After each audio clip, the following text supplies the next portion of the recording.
গুরুত্বপূর্ণ performance. Dani Olmo ম্যাচের শুরুতেই গোল করে দলকে এগিয়ে নেন।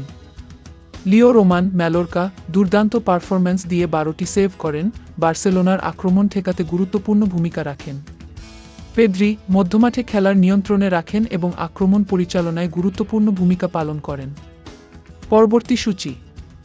বার্সেলোনা আগামী শনিবার কোপা দেল রে ফাইনালে রিয়াল মাদ্রিদের মুখোমুখি হবে। এরপর 11 মে লা লিগায় আবারও রিয়াল মাদ্রিদের বিপক্ষে খেলবে, যা শিরোপা নির্ধারণে গুরুত্বপূর্ণ হতে পারে। এই জয়ের মাধ্যমে বার্সেলোনা তাদের অপরাজিত ধারাকে 14 ম্যাচে নিয়ে গেছে এবং মৌসুমের ট্রেবল জয়ের আশা জিইয়ে রেখেছে। বার্সেলোনা সম্প্রতি লা লিগা 2024-25 মৌসুমের 33তম ম্যাচে ম্যালোর্কার বিপক্ষে 1-0 গোলে জয়লাভ করেছে। ম্যাচের একমাত্র গোলটি করেন দানি ওলমো দ্বিতীয়ার্ধের শুরুতেই। ম্যাচের সারাংশ। গোলদাতা দানি ওলমো 4/6তম মিনিট। বার্সেলোনার শট সংখ্যা 40টি, যার মধ্যে 12টি সেভ করেন ম্যালোর্কার গোলরক্ষক লিও রোমান।